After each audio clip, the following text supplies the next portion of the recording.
So hello and dearly welcome, wholesome people of Monkey Man's Jungle League. My name is the Walrus. As always, I'm here for the podcast. As Japan is not alive anymore, pretty much, I'm going to start with Ching, played by Serkis. And the nation changed quite a lot from last session. We take a look at the development situation first. As we can see, it improved quite a lot from the session before, and you can see that his income rose as well to 280. Inflation also dropped to 15.4, which is significantly lower than before, and his army force limit is at 383. Army stats otherwise also looking good. 1% army professionalism stored, which is probably due to the recruitment of a general. And now a small look at the situation. He bankruptcy built it as a point of notice, and yeah, you can still build plenty of manufactories overall, and this kind of the same is true with training fields and regimental camps. His current manpower maximum is at 3,300. No, 300,030. Don't matter. My England though is pretty bad. And it will get even higher. Considering he has revanchism right now, it will drop a bit. University-wise, most of his land that he's actually diving has been developed.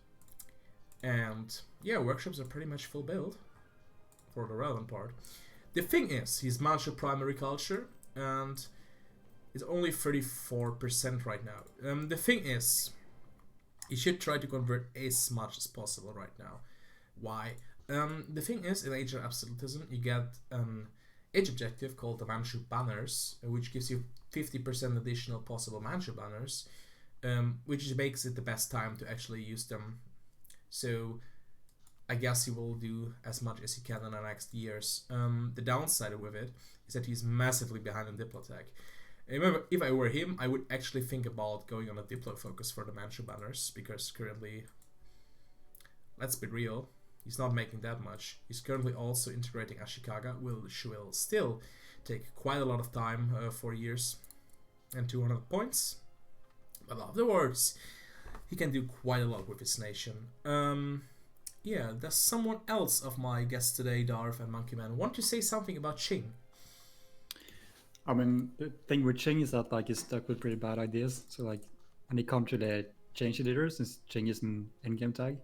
Yeah. But he has a lot of potential. If you look at his, he has a lot of farmlands, a lot of grasslands he can dev. Yeah, mostly Korea, for example. Yeah, in Korea, and some in China as well. But he also has his gold mirror, which is probably gonna use soon. I'm gonna guess. Yeah. So you should be able to dev fairly cheap. Should be almost fully dev next session, I think. Yeah. But I mean, the country improved a lot. He did the bankruptcy build. But the thing with Ching, it doesn't really make sense for him to expand more, considering that he's state capped.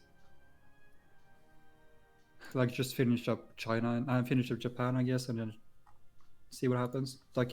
He's considerably weaker than Bharat, for example. So you could try and do a 2v1 war against Bharat with Hindustan and Nepal, but and he's allied to Mughals. I don't really know what the diplomatic situation is there, but I don't think he's going to. The deal was that Ching is actually allied to Mughals because Mughals was stealing trade from Ching, and this led to Nepal making insane amounts of ducats because and then Ching just allied Mughals. Yeah, but Ching doesn't really got good lands either to expand into, so there's really no reason to attack Mughals. But I mean, he's just going to build up next session a bit more. But considering his circus, he might in someone. He joined the war in Europe. He sent his troops over to help Mughals. He's also attacking Rum right now because of the reason he was bored. Oh yeah. Well, that's understandable, but yeah, country has more potential, but the downside is that it has pretty bad ideas, national ideas. Yeah, he's also still lacking prosperity. Yeah, that's probably the main thing. So he's probably going to get more manpower next session. And as you said, you should try and convert to Manchu culture. More stuff. He already converted quite a bit. So it's going to be a strong country, but it's probably not going to be as strong as Barat, for example. Yeah. So I think But that's it for Qing, I would say. We already spent 5 minutes on Qing. So, I will make a small talk regarding Tondo. As the player is still not expanding that much, but currently is blockading here. That's pretty much most of the stuff he has done this session. Not really developed that much, build up wise. Not that much has changed. Income has gone up, of course. Development wise also improved. But yeah, this country is just a naval nation that is, how should I say, existing, not really hurting anyone, having Tondo in Australia. But that's pretty much it for the nation. It's mostly just a local naval power. That's pretty much it for it, I would say. Yeah, the player decided he didn't want to expand outside of Philippines and Papua New Guinea, and he wanted to get Australia as a colony. That's basically what he wanted. So, and he's protecting his allies, I guess, which is currently rum. He's not really doing anything now, so like, yeah, he's just there, I guess. Yeah, he's Wasn't playing. Tondo allied to Qing? Yeah, he before was. Yeah, He he's was. I think he. I don't know what happened, but like, he was. I think think it's- they unallied yeah. because I don't know. of. Yeah, I think they unallied because of rules, if I remember correctly. But that was some time ago. Yeah, but I'm pretty sure they're friendly. Like, the Tono player doesn't really have any ambitions to expand more, so. He's also allied to GB, like the only nation who can actually kill him, so. So next nation should be Mughals. Mughals has quite a lot of cash, which is due to the fact that he's bankruptcy building. His country is mostly fully built now, as he bankruptcy built everything he can. Of course, not optimal, but it's the best he can do to be relevant at one point. His big problems is that Mughal ideas are utter garbage for multiplayer. They are insanely good single player ideas, but horrible multiplayer ideas. Like, you have 5% discipline, 20% cavalry compatibility. That's pretty much it. Idea cost is nice as well, tech cost as well, but let's not kid ourselves. There is stuff that is far better. A useless mission tree for him. I want to say that Mughals has actually higher manpower than I expected, so like. But like, the thing is that he has Indian estates, but it doesn't have Vaishyas, since he's Orthodox. Yes. It's kind of the main thing, which He's not using estates at all. but I think the player had a plan with forming Mughals. But yeah, I don't know if the plan was a fail or if we're gonna see it soon. He forgot about Vaishyas. Yeah, I think that was the main thing. But yeah, he's doing a bankruptcy build, like he's really need building, so I guess it makes sense. He lost the war against Ruthenia and Scotland, like he didn't lose much. Like Astrakhan. he lost Astrakhan and 2 provinces to Muscovy, I think. I mean Scotland. Nisky Novgorod and Yeah. Kalikch. So like losing 8 provinces or something, like it's actually a good trade-off, considering you can get a good bankruptcy build, get more buildings. Yeah. The thing is, he does not really have developed a lot. He developed most of his western stuff, which is close to Ruthenia and Scotland. The problem is that I will foresee, in the foreseeable future, is that I don't really know why Scotland and Ruthenia are allied. And I really, really hope that Ruthenia is not giving Scotland a free Russia. Because then you will have quite a lot of problems. Because I actually think that will be talked about later on, is that Scotland is probably the sleeping giant of the game. No one is saying, hey, Scotland is a danger. But I actually, unironically, think Scotland is the strongest nation in the game right now. But later on. It's probably contested with France at the moment, but like, Scotland is probably going to be stronger than France very soon. So, But if I'm gonna guess, I guess that Scotland is everything as giving Scotland the Russia formation, but then giving some land back, I think. yeah, Yeah. will be really interesting to see. So, next country I would take a look at is Nepal. We just played by Kaiser Friedrich. What the actual fuck happened to the manpower?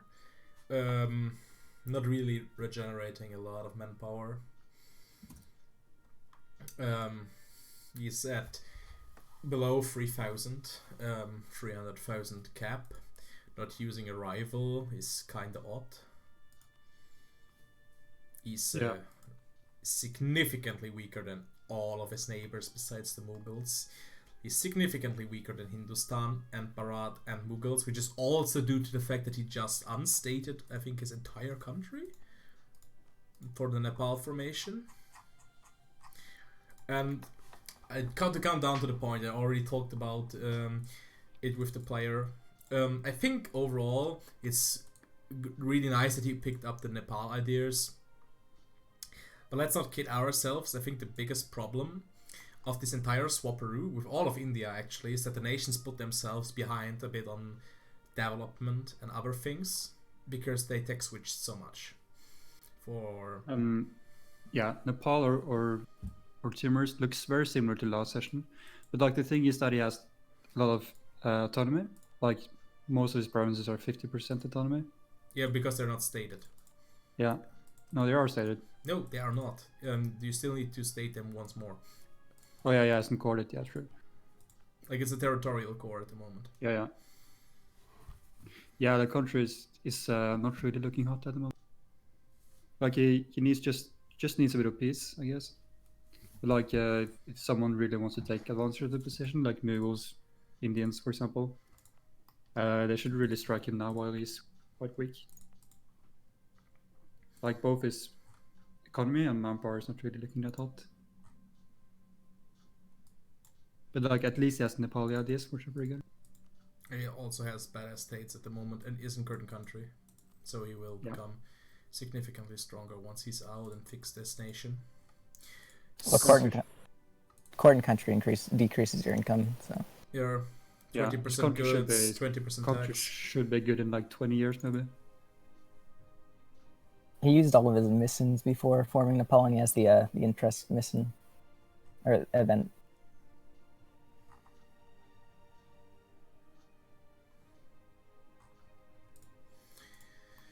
So yeah, that's pretty much it about Nepal, I guess. Next nation is Hindustan, played by Credix. I don't know how Credix always manages to have so much cash stored up. Currently making 133 ducats every month. Overall total income is 286, which is significantly lower than I thought. 5,400 manpower recovery and 40k stored up. Let's take a look. You can still build some manufactories. Like overall, he just needs to change some buildings, I guess, and develop a bit. You can delete a couple of temples, for example, replace them with manufacturers or regimental camps, for example. But like his country is a bit worse dev than Bharat, so he doesn't have enough building slots. So we should take a note that he's currently entering a death cycle at this current moment. You can also use his golden era. He hasn't used it yet. He cannot actually. He cannot add a he can't. I mean, he can do it soon, but the point is that he haven't used it yet, so he can probably dev his remaining provinces next session. He can just accept a couple more cultures, then do it. Yeah. Yeah, but then his problem is that he doesn't have the mana to develop. He has a lot of cash, like he's currently not state capped, so like he should try and expand. He's allied to Bharat, so like he's allied to Bharat and Nepal actually. I don't think both alliances, I don't think the alliances will last. I think one of them will drop. I think you should try and do something next session, either Bharat or Nepal. Currently, I guess Nepal is probably the easiest target. So yeah, I mean the country's looking pretty strong, good manpower. And force limit is a bit low. That's due to him having a bit few provinces and not having maximize regiment camps due to having a few building slots. He also went defensive ideas instead of offensive. Yeah, that's true. Which is, in my opinion, not the correct move. The thing is, he wanted to have better morale. With defensive ideas, even he is on around 5 at the current moment. But he is probably having garbage generals later on. And the bigger problem, in my eyes, is that he's lacking third good policy. Yeah, he has a 6-4 general at the moment, but like he's on average he's just gonna roll worse generals than someone with offensive. So like the general meta is a big offensive before defensive. I think he actually asked me about this earlier, but yeah, it was the morale, because Hindustan doesn't have any morale, your religion doesn't have any morale.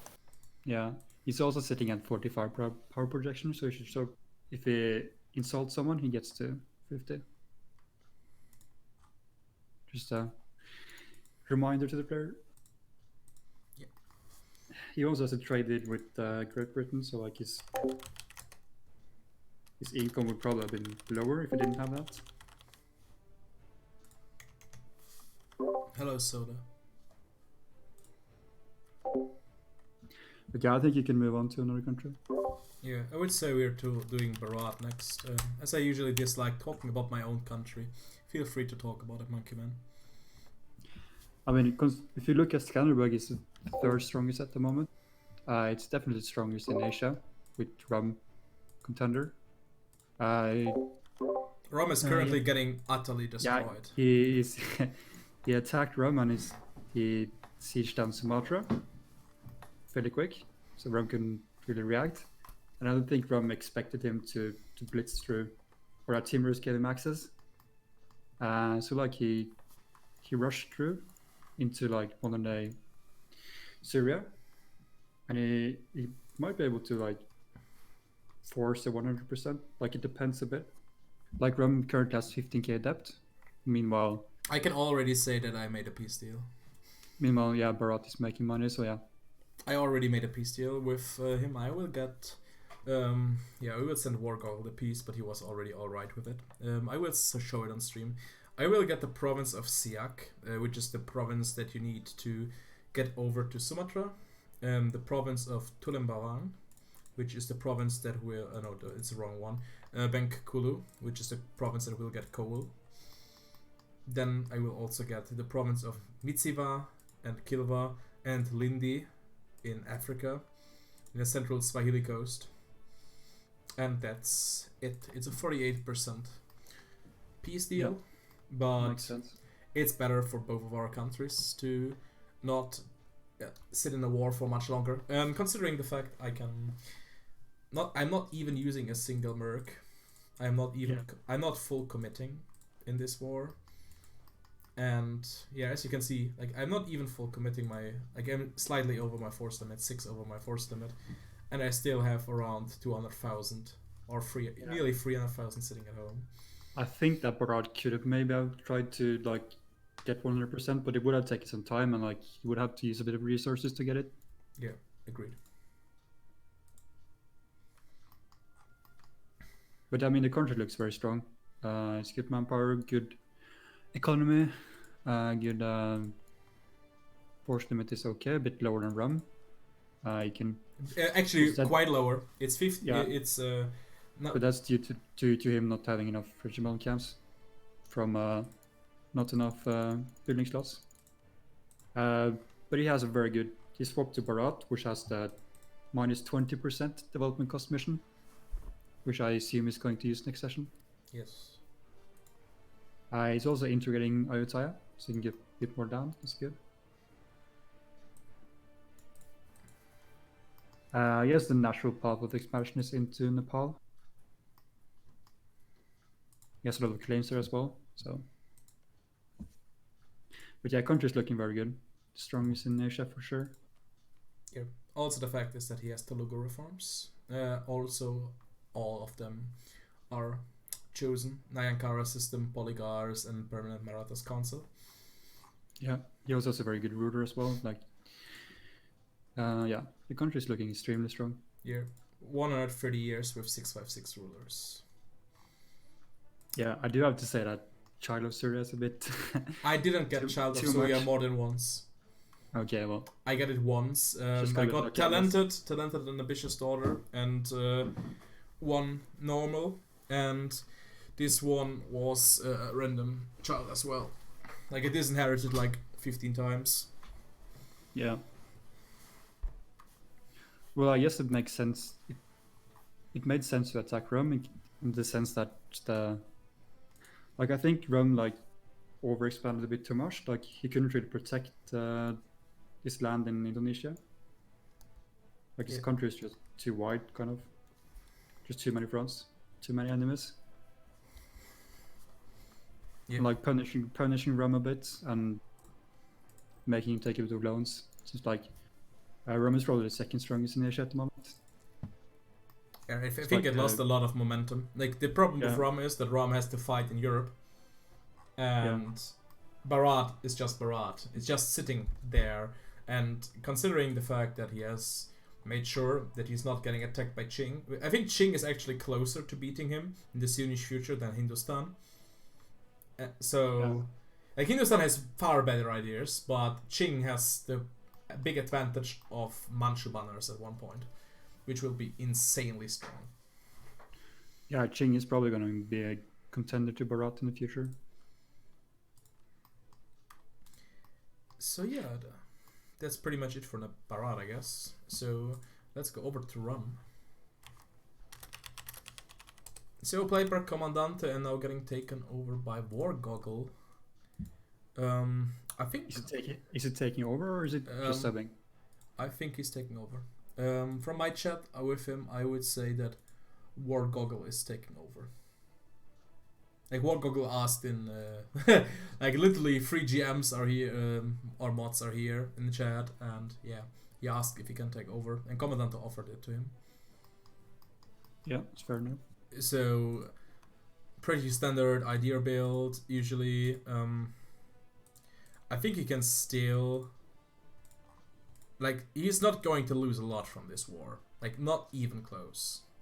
He will probably also not go bankrupt from the loans he has taken already. And the key thing, in my opinion, is that he still has the highest force limit in the game with 900,000, which makes him insanely strong from nowhere. Like, he can easily just build mercs and just crush most of the nations around him. Like, he can still recruit 190k mercs, and he has mostly recruited mercs already that are running into the war. Same with manpower troops. We're just showing how much power he actually has in storage. Yeah, but like the thing is that like I do disagree with a bit him taking like the islands in Indonesia and such. Like it's just islands he can't really defend. He's just taking loans and like weakening his country to defend land he doesn't really need. And like at the moment he's fighting both in Europe and both in Asia, which is just slowing himself down a bit. Like I think he needs to choose if he's gonna focus on Europe or if he's gonna focus on Asia. I think like focusing on both is a bit of a mistake long term. Like it can pay off like if he has a free game. But like as soon as someone attacks him from both sides, he's kind of screwed. Where was Tondo's fleet when he got attacked? Tondo's fleet was in coast of Sarawak. The thing is, it was one province away from Strait of Johor. The thing is, Commandante I think fucked up a bit, because the moment I crossed, Tondo actually entered the battle, but my cannon stack was already over. So, yeah, it was useless for him to deny it. Yeah, like, I think Rum had heavy ships sitting on Siak, right? Yeah, 28. So like he should have been able to block you from crossing. It was a misplay. Misplay, for sure. You guys have the same naval morale. So yeah. But the thing with it's Rum that like he doesn't have enough merchant here to really take advantage of his position in like Malacca and Strait of Zanzibar. Like I think he would have made more money just putting a merchant in Basra, for example. or even Persia, even though Nepal is his ally. Yeah, like 1.53 ducats is next to nothing. Let's be real. Yeah, I mean, even Ethiopia, like that money's all going to Aden, where half of it's going. yeah, he's currently collecting 11 ducats in trade with Zanzibar. But like, I think it would make more if we just put it. I'm a bit biased, of course, but like it seems a bit strange.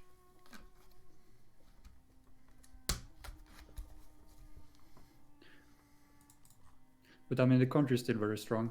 It's probably the fourth strongest at the moment. I think Bharat passed in this section. I think the strongest nation in the game is Scotland, then France, then Bharat, then Rum. If it would have to rate, like depending, I would even actually think that Bharat would win against France if we would not be in the age of absolutism. Yeah. Yeah.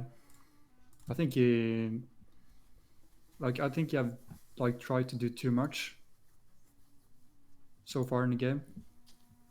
Yeah. Like he had a pretty free early game, which like made him super strong early, and he had a really good rule who lived for like 70 years. So that put him really far ahead. But I think he has tried to join too many wars and exhausted his country a bit. But like he's running good advisors. He has good air, decent ruler. So like he can definitely end up on top if he plays well. Indeed. You just need to do smart decision from now on out. Like if for example Nepal dies, which I probably think he is, he can probably try to get some land, get a bit of Persian node, get a bit higher income, for example. Yeah. But yeah, the country is definitely very strong. Yeah, I would say the next country should be Ruthenia. Ruthenia currently, we already talked about that war, 126 income, so is I think the actually poorest player country still alive besides Prussia. Otherwise, I would say the country is looking okay-ish for 124's limit, good discipline. The fact is just that Ruthenian ideas are just bad overall. Like they have a lot of manpower, but besides 5% discipline, not really that much quality. Also, the fact that he has not really developed the most in the eastern parts of his country, so he does not really develop a lot this session, if I see correctly. So, yeah, he's also losing prosperity everywhere. Yeah. I'd like to point out. He was Sorry, that yeah, go on. when he was Ruthenia, he used the dev cost mission for all of Ruthenia for 5%, so you can still see the province modifiers. Yeah. Yeah, the country is very poor, I guess. Like he's also 3 over Diplo limit as well, so like his manpower generation is pretty bad at the moment. Yeah, I mean, not manpower, but mana generation. So that's gonna be like a long-term thing. We're just gonna hit him in the back. Oh, he's bankrupt for another 3 yeah, years. 3 years. Yeah, it's also I mean, the country basically fought war the entire session, so yeah, it just doesn't have an economy to back it up. He also just spawned Streltsy, I think. Yeah, like you can't use high-level advisors, which is it's just a snowball that doesn't start rolling, kind of.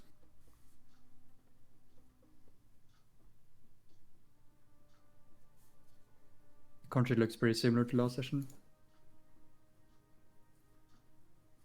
Yeah. So I think that's pretty much it about Ruthenia. So the next country we should take a look at is Poland. Poland also has been at war for pretty much the entire session. Build-up wise, nothing really changed. Mostly full build-up besides training fields and I guess universities. I think the biggest problem for Poland overall is the lack of provinces. Like he's only at 76 provinces. He's not going to get more provinces anytime soon, I guess. So what's he going to do? I think his country, like the ideas of Poland are insanely good, but the lack of provinces makes him so weak compared to like Poland and Ruthenia are literally like Eastern Europe after the Iron Curtain fell. They are poor. They still have potential, but they are poor. Yeah, the thing with Poland is he has a lot of manufacturers. Like he has most of them, but even though he has most of the manufacturers, still very poor. Like the Well, air he's is the air is pretty important bad. country. Yeah, but like the air is pretty bad for trade and economy. Like it's going to be pretty rich late game. Like the price of grain and such is going to increase. Yeah. But like, yeah, it's just just going to be a bit poor for a long time. He also has pretty good manpower actually. It's decent at least. Yeah, but he's also been in constant war the entire session. He just needs a bit of peace, I guess. Don't we all need peace? Yeah, that's. And I yeah. think Sweden attacked him at the end of the session because Sweden was going to bankrupt. So like he wanted to. I don't really know, but we can take a look at Sweden afterwards. I think there was a reason why he attacked. I think there was a truce break. So since they just peaced out and Sweden attacked right after. Yeah, Sweden is loan capped, but Sweden will bankrupt first. Yeah, Poland can still take way more loans. Yeah. It just depends if more people joins the war. I actually don't really get why Sweden fought this war, TBH. Yeah, I think Sweden just wanted Zeus to do something. Like, this war is just suicide. I think overall you just notice that Sweden has not really gained that much. Like, it actually lost land to Prussia, 2 provinces. And on the other hand got Pomerania, I think, this session. Yeah, I think No, Sweden. I think it had it, yeah. Yeah, go on. I think it had Pomerania already. It just lost 2 provinces. He had Pomerania last session, but he lost 2 provinces. Stala and Lüneburg. He lost it 18 years ago. Like, he lost Pomerania 18 years ago. Yeah. Sweden just has too few provinces to be able to really be relevant in Europe. He's also a bit like he's getting subs from Scotland, but like he's also feel a bit almost. So like there isn't much more potential. There's around 6,000 manpower recovery. Like, at this point, the only thing limiting him is provinces. Yeah. Like, the thing is, I guess one of Poland or Sweden has to die for the other to become a major power. Like, both of them are actually more like local powers at the current moment. Like, they're strong countries, but they're not made, like... If I would have to say major nation, I would say Qing, Bharat, Hindustan, Ram, Florence, France, Scotland. And you could even say Great Britain. Even though Great Britain is a merchant nation overall. Yeah, it's actually going to be interesting to see who ends up in Eastern Europe. Since whoever ends up on top is going to be pretty strong, since they have pretty good ideas. They just need more land, I guess. Yeah, like the weakest one, Ruthenia has the best situation at the moment because of alliances. But it has the weakest ideas. But like alliances can always change. It's not. Yeah, it's not set in stones. Fair enough. Guess we're gonna look at Prussia. Yeah, like Prussia should be a pretty fast read, I guess. Not really much changed from last session. Going bankrupt, 9 corruption, fielding 1 cannon line and 1 melee line, 6/6 general with Fort Buster. Yeah, I think the only reason Prussia is still alive is that he could generals he can rent out. Yeah, agreed. Yeah, the country is I would be very surprised if he survived to the end. But he has survived longer than I thought, so like, it's props to him. He's currently in a war with France. The main reason for him existing is that Sweden cannot form Prussia. Yeah, that's true. Like they're in a war against France. It looks like Russia is going to bankrupt very soon. Like he got max loans and he only got 400 ducats in the bank. He also has 9 corruption. It's like he's going to bankrupt mid-war. Like it doesn't really change much since like he doesn't have money. So, He got attacked by France, I guess, at some point. Yeah. Or- France got a 100% for free. there was several wars in the era, but like yeah, I think I don't think maybe it was 100%. I don't like he lost 1, 2, 3, 8 provinces to France. Yes. It looks like. But yeah, the country is just slightly becoming weaker and weaker every session. Yeah. It's just a matter. Next Probably just a matter of time. is Florence. I think Florence got way stronger over the last 2 sessions. Got a lot of the Balkan. Can still dev a lot of the Balkan actually. Like Bosnia still devable, Raskia still devable. Like so Yeah. much potential in these states left. Like the main problem for Italy is that just too few provinces to be able to be relevant late game, so we really need to expand somewhere. Like I think Balkans is a natural path of expansion, so you can get luck to the Ragusa trade.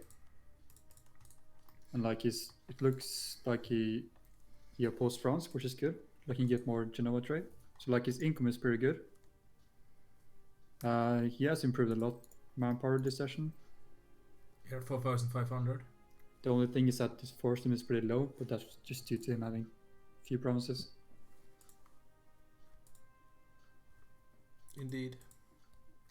I think they might be able to actually win, considering that like France is probably going to bankrupt before Florence does. Like Florence is a main fighting power on the French-Spanish side. Yeah. If you look at Florence's missions, he's got one for 7,000 ducats. Yeah, and he only has 5 loans at the moment, 3 loans at the moment. So He's also making 130 so ducats. yeah, he's making money even. Like he's almost at max mercs and he's making money. But that's just due to him having very low force limits compared to other people. He was saying before the war he saved up 10,000. Yeah, he probably is capped on buildings, I guess, since it's fairly small. I should try and get more. I should delete some churches, for example. He can get more manufacturers. He can get more HML camps if he just optimizes the buildings. Guess he's gonna do that when he is at peace.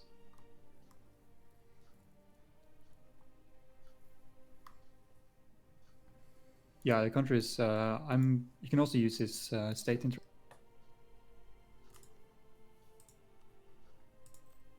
But yeah, I'm gonna guess they're gonna win the war against France. Actually, guess we can take a look at France afterwards to see how close it is to bankruptcy. Yeah. I can already hear distinct molding. For the sake of entertainment, we have to play the newest Boarky mold video Like you could just before we're talking about the nation. No, totally. Totally. This is like a fair fucking game where people give a shit. Oh, we're gonna gank. We're not gonna gank 1 to 3. No, we're gonna gank 1 to fucking 6. Alright? Seriously, we tried ganking 1v3. You didn't fucking try to gank me 1v3! Are you kidding? If any of you fucking commit 1 fucking loan, you could have won that war. You guys play that shit so fucking bad. Stuff like you. Yeah, as always, distinct is molding for no reason at all. But I mean, I think the gank was a bit maybe too much. But let's be if real. I'm gonna quote Serenade, like it's not a gank if it's a gank against a stronger power. Let's be real. What did he actually lose in that war? Like, I think Distinct actually massively overreacted for what he actually lost in that war. Like it's still very strong. He lost, I think, 6 provinces. Yeah. And like, don't get me wrong. No, he lost 7 actually. Like, for losing 7 provinces, you could have. If I were him at that current moment, I would have just unconned the war. When I saw 7 nations attacking me, I would have just unconned. Like, he unconned anyways. and put down his I- nation's economy for no reason. I think he didn't take that much loans. He had like, He bankrupted for that, I'm pretty sure. No, he was 18k in debt. no, he didn't have that much. I think he bankrupted Yeah. for that. I'm pretty sure now. No, I don't think he bankrupted ever. He bankrupted once already. I don't think he bankrupted this session. But I'm not entirely sure. I just don't think he did it. Otherwise he probably wouldn't have prosperity in his states. But yeah, he's probably gonna go bankrupt before Yeah, Lawrence does. clearly. He has Uh, the national debt or the national inflation policy for another 20 years for minus interest. Yeah, that's pretty good. But it's only 15 more loans. Like he's never Yeah. he's not going to win the war. Like he's probably, if he wins Dauphine, he can probably try for Step It, but Yeah, I think he was trying to push to stab it since he knew he was going bankrupt before. this thing actually did not bankrupt.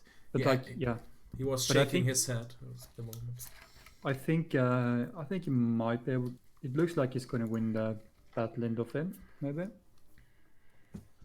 Pretty sure he's going to win that fight. And if he can get a couple of forts from Florence and then siege down the rest of Iberia, it might be enough to get 50% war score. And like Yeah. Prussia is also going to bankrupt very soon, so you can get a free war score from him. Indeed. So like he got a bit of, the clock is ticking a bit. Like he can only take like 15 more loans, but like he can probably take more if he starts collecting in Bordeaux and Champagne. Yeah, he can take more and then use his burger interaction to get some more. Yeah, so he can probably take like 40 more loans or something, maybe even more. But like he needs to stab it eventually. Since Florence is not going bankrupt anytime soon. Indeed. I guess Spain is a bit close to bankruptcy. Yeah, let's check Spain. Currently at max 25k. loans. Yeah, 25k. Spain has 144 loans, while he can only take 34.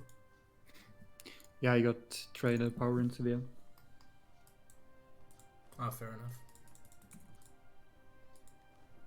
It's currently the richest trade node, so no, I guess Channel is larger. Yeah, You but- make more out of it though. Yeah, that's true. But yeah, I think actually looking at France, I think he's actually going to win the war, if I'm being honest.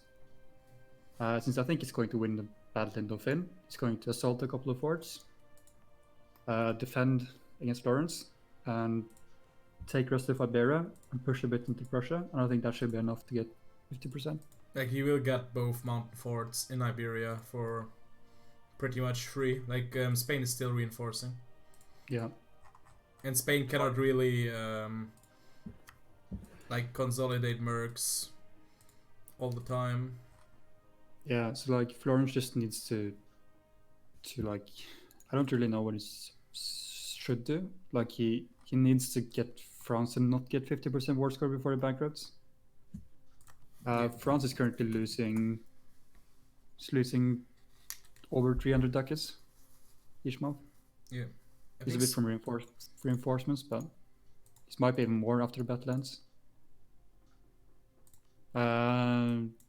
His loan size is pretty big though, so it's like 4 loans every year. So he can maybe last 10 more years, perhaps, best case. yeah, we also have corruption coming into play. Yeah. So yeah, I said that France was going to lose, but looking at he has a pretty good like quality advantage. If you look at his, I think his morale is very good. 6.3 in compared to Florence, for example. For example, Spain has 5.3, Yeah, and it's the Flor- age. It's the age of France as well. yeah. Florence has 4.4, so Prussia has 7.1.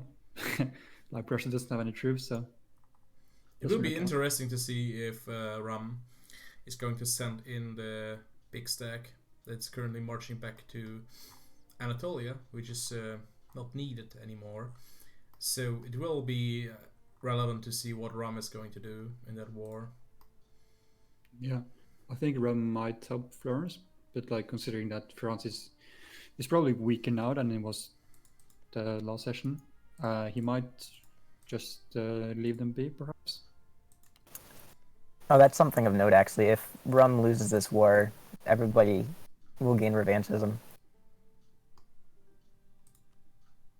That probably doesn't help Spain, I guess. Spain is not in the war, but Florence is in the war.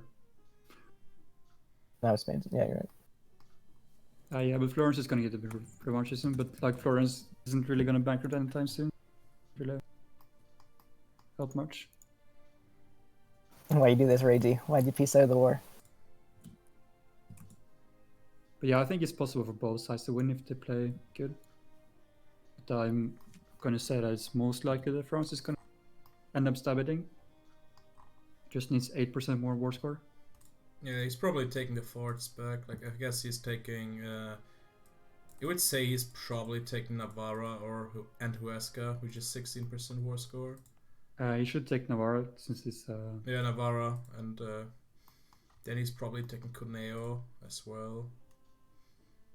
Cuneo or Yeah. Dauphin. Like, Dauphin Pretty is sure that's- 17%, I guess Cuneo. Should be enough. Like, yeah, if it takes Navarra and this guy, that's also a victory card. Yes. If he cares about those. I don't remember what the victory cards in like Eastern Europe is. Or Central Europe, I mean. It's the Palatinate state, which he took, I think. And the one Italian state that's contested with Cuneo. Yeah. Yeah, he took the state in the Palatinate. So yeah, he can actually get 2 more victory states in the war. I don't. It's yeah, it's too much war score actually. Yeah, he can't really take much in this war, but like at least he's going to get a chance to bankrupt while he has truces. Yeah, I would say the next nation we should take a look at is Scotland. So Scotland as an abomination of a nation, considering how much swapperinos this nation had and will have next session. Currently it's Scotland. It will form Russia next session. As you can see, Novgorodian is pretty big. Manpower recovery 8.5k, making tons of ducats, already having tons of build-up, nearly 100% build-up. Like, as I said, everyone was ignoring this nation, and I think it's the strongest nation in the game now. Like, Skanderbeg actually agrees with me. It's the strongest nation in the entire game. I actually think, unironically, it's not even close. Yeah, it's definitely going to be the strongest once they form Russia. Like, I actually think this nation is the strongest and is not not even slightly close at the moment.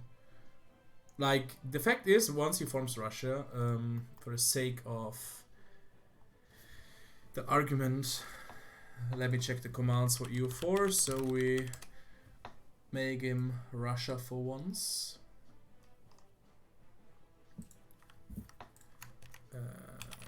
Province.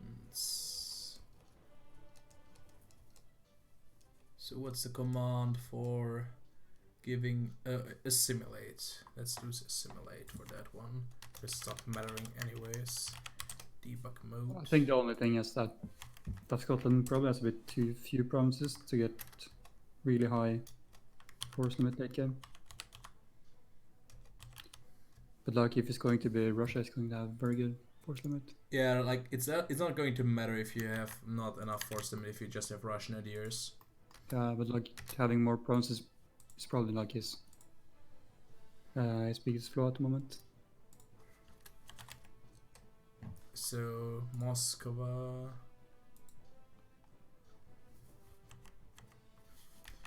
$293.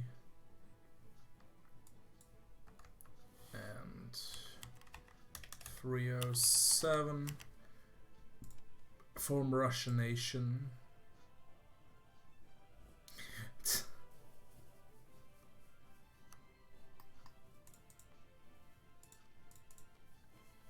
I actually don't know. I think the event bugged. If you want to make St. Petersburg the capital, it will actually make Neva Scottish primary culture. That's Historical. That's interesting. Once he's going to form Russia, he has 10k manpower recovery, while having a force limit of 634, 6.8 morale, and 112 discipline. Like, he's going to have 117 with the correct icon. Like, this nation is not, it's not even close. Like, it's the strongest nation in the entire game. And I think it's went under the radar way too much. But I think Darv went to a really strong state too early this time. Like, usually he's coming to power a bit later in the campaigns, 100 years later usually. So I think he may get a lot of fights soon, but I don't really see any nations beside France being close to him, beating him. And let's be real, is any nation going to get 50 war score against this nation? Yeah, but like, the thing is that like we're playing with custom victory cards as well. Yeah. Like currently Scotland has 0 victory cards. But you have the thingy that we are adding Skanderbeg score at the end, which will be the main determinator of who wins the game. Yeah, it's overall strength, and then you add score from custom victory cards. And I think the victory cards should account for maybe like 30% of your total score, maybe 40%. It can be higher if you get a lot of victory cards late. Yeah. But yeah, I think the country is very likely to be the strongest country at the end of the game. The interesting thing in Europe is who is going to get RAF, and with that we are going to Great Britain. Great Britain from Portugal is the richest country in the game with 750 income at the current moment. Owning parts of Indonesia, pulling all the trade, not giving any cash to poor Barad. Yeah, it's pretty rich. British ideas, so pretty garbage military considering its power. It's okay-ish. 1,300 manpower recovery, 20 professionalism. I think the nation is looking way stronger than last session, but the main problem is how is it going to like act in the next sessions. I think currently it's insanely strong, but it lacks the military power to do something. It has the cash to do everything at once, but I think the lack of military will be hurtful at one point. Yeah, even though the country has like pretty good income, it still lacks a bit of build-up. Considering that like this was the only session the country actually had some build-ups, since it was a war every other session. Yeah. If you look at the buildings, like he's starting to build a bit of manufacturers, but like he's lacking all the military buildings. 0.72 workshop not built. Shake my head. In Dakbon. So there's still a lot of good buildings to build. Now, like the Dakbon one, for example, has a return rate of investment of not even 15 years. Yeah, that's like a house in real life. It's better to build a 0.48 manufacturing. I disagree on that one. Especially since trade efficiency is very high, so like it's going to be able to turn that into much more money. It's a fifth of the price and gives you slightly less cash. It will take. Yes, but you need to consider where the manufacturer is as well, and trade steering. It's in Palopo, which probably is in Indonesia area. Yeah. So. And he basically controls all most of the trade in all the nodes leading to Sevilla. Yeah, So Malacca into Coromandel, into Zanzibar. He's getting trade steering bonuses, and he's getting pretty high trade efficiency as well. So I actually still think the workshop is. Like it's probably close. Yeah. Yes. Like an 0.72, 0.72 workshop is something that you rarely see. Yeah, I think the player was like Forgetting about it. no, I didn't forget about it, but like he was building buildings all the time. I think he was building like I don't think I have a single manufacturer before the session. Yeah, that's a indeed big build-up. Also, Kutai and Tidor will be gone, if I remember correctly. Oh no, Tidor's this province is not in the Spice Islands. So yeah. Yeah, the country should be much stronger next session for sure. But like he has British ideas which are a bit lackluster on, so depends to see what he's going to do. Indeed.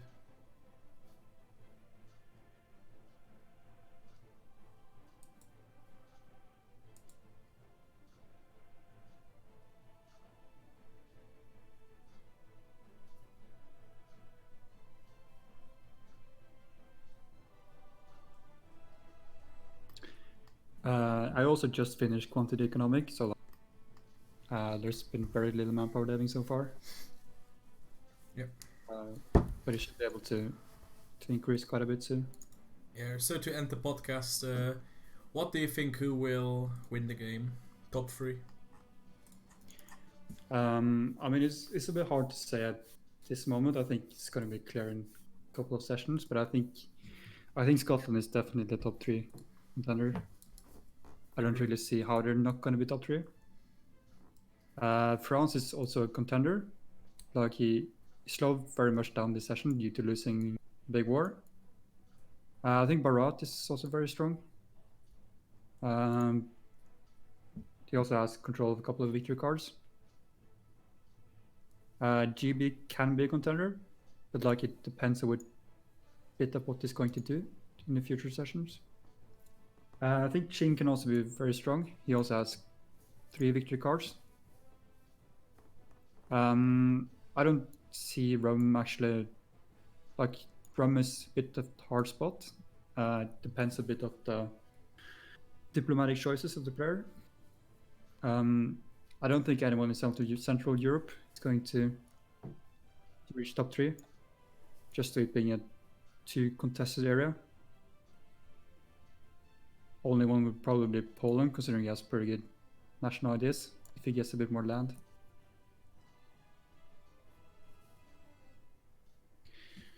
Yeah, that's probably my list, I guess. Yeah. So what's your list, Svart? I think Scotland will win the game. I really think Scotland, once it forms Russia, it will not really be beatable by anyone close to it besides France. France has not made any attempt to kill Scotland and vice versa, so I don't think they will hurt each other. And the only other nation that could realistically have a shot at winning against Russia is Berat, which has no business of fighting business at fighting Russia. Yeah, it would require quite a bit of a coalition to take down Russia or Scotland. Yeah, I think the second. You wouldn't really lose much, but yeah. Yeah, the second strongest nation would be France, I guess. I think France will win this war and then just like take down Spain and Florence. I think overall France will probably get. Like it's really weird to say. Like I think you have a clear-cut top 3. Currently in 1648, which will probably grow up to be a top 5 next session.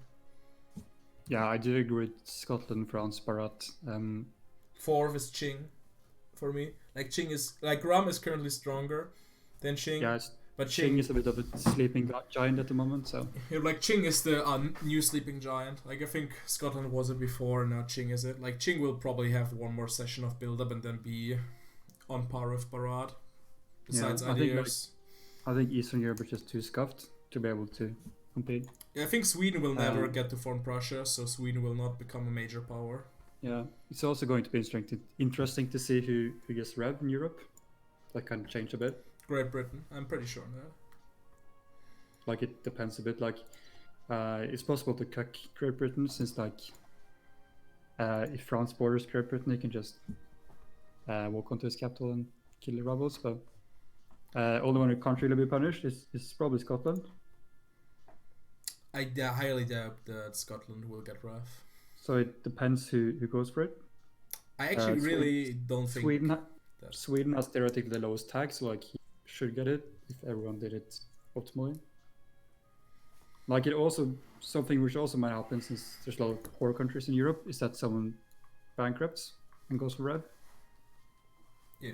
I think that's pretty likely actually. I think it would be the best for the game if we would have a weak RAF target. So if I'm gonna guess, I guess someone like Rotina or Poland, for example, is gonna get Rev. Since they're going bankrupt for it. I see Great Britain or Poland or Ruthenia getting it. I don't think Russia is going to do it because they would put a gigantic target on the back of Russia. Yeah, I don't think anyone in Western Europe is going to bankrupt for Rev. But... Yeah, and Tsardom is not a bad government. Like Tsardom is good enough to justify having it. Like Yeah, what that's do you also even another get? What do you even get from Rev besides a gigantic target on your back for Russia? Like not that much. I would say like Rev is slightly better than Sardom is very good. Yeah, like Rev is also really good because the modifiers you get are insane. But the thing is, if you are Rev, you get to become a gigantic target. And yeah, and like he also loses his burgers if he wants to have more. So yeah, not having estates sucks. So I think like Russia is probably the only country which is fair enough to not go for Rev. Yeah, France is probably not getting it as well. Yeah.